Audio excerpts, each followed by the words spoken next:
Over current, overload, ये दोनों में अंतर क्या है, इसके बारे में आज जानने की कोशिश करेंगे। ये हमारे सिस्टम के लिए नुकसान है या नहीं है, ये कितनी फ़ायदे की चीज़ है, आज इसी के बारे में बात करने की कोशिश करते हैं।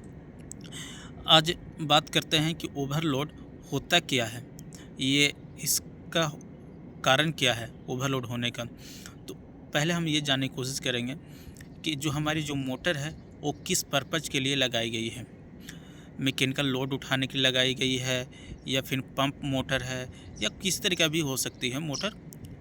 तो अब जैसे एग्जांपल तौर पर मान लेते हैं, हमारे जो सिस्टम जो मोटर लगी हुई है वो मोटर का जो लोड है वो मैकेनिकल है।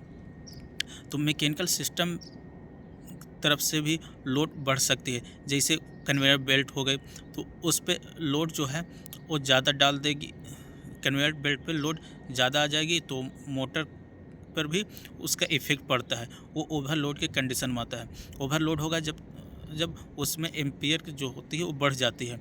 तो जैसे एग्जांपल तो मान लेते हैं, जो हमारी मोटर लगी हुई है वो 10 एम्पियर की लगी हुई है। तो अब उसमें एक सेट पॉइंट कर दिए हैं कि 12 एम्पियर या 13 एम्पियर पे ये इसकी लोड होगी, तो ये ब्रेकर को शट डाउन कर देगी, ब्रेकर को ट्रिप कर देगी। तो अब ये जानने की कोशिश करेंगे ये लोड आई किधर से है, किस वजह से ये मोटर ट्रिप हुआ है। तो पहले तो मैकेनिकल लोड तरफ से देखेंगे कि ये मैकेनिकल लोड ये ज़्यादा तो नहीं है। फिर उससे कंफर्म होने के बाद फिर देखेंगे ये हमारी मोटर जो है कि उसकी बैरिंग वरिंग की आवाज़ तो नहीं है। बैरिंग जाम होने की वजह से भी, बैरिंग ख़राब होने की वजह से भी ये ओवर करंट की कंडीशन होती है। फिर तीसरी पॉइंट ये देखेंगे जो वोल्टेज है वो प्रॉपर है या नहीं है। वोल्टेज के फ्लक्चुएशन से भी ये ओवर करंट की कंडीशन होती है और ओवरलोड की भी कंडीशन होती है। तो अब ओवर करंट की बात करते हैं। तो ओवर करंट अर्थ फॉल्ट की वजह से भी होती है और वोल्टेज के फ्लक्चुएशन से भी ओवर करंट की कंडीशन आती है। तो ओवरलोड और ओवर करंट देखा जाए तो दोनों एक ही चीज़ है, बस उसमें से सिर्फ इतने फ़र्क है कि वो लोड बढ़ाने से हुई। लोड जब बढ़ाई जाएगी तो एम्पियर बढ़ेगी, एम्पियर बढ़ेगी तो उसको ओवर करंट भी बोल सकते हो, ओवरलोड भी बोल सकते हैं। और ओवर करंट के कंडीशन में ज़्यादातर वोल्टेज प्रॉपर न होने के कंडीशन में ये एम्पियर ज़्यादा हो जाती है।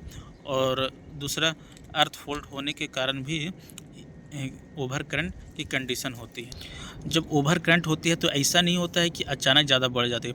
जैसे एग्जांपल तो मान लेते हैं कोई मोटर है वो 10 एम्पियर पे है, उसकी फुल लोड 10 एम्पियर पे है, तो वो ओवरलोड जब उस पर कोई ज़्यादा लोड आ जाएगी तो वो 12 एम्पियर होगी, 15 एम्पियर होगी।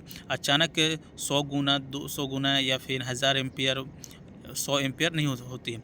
ये जो कंडीशन आती है शॉर्ट सर्किट कंडीशन में आ जाता है। Phase two phase wire touch हो जाना या फेज टू नेटवर्क टच हो जाना, ये सब शॉर्ट सर्किट के कंडीशन में आती है। इसमें जो करंट की जो फ्लो होती है माइक्रो सेकंड में 1000 एम्पियर, 2000 एम्पियर बढ़ जाती है। और तीनों ये क्या है, अलग अलग ही होती है। शॉर्ट सर्किट को और ओवर करंट को एक साथ ज्वाइंट नहीं कर सकते, दोनों का पर्पज़ अलग है और दोनों का ओवर करंट और ओवर करंट होने का कंडीशन भी अलग है।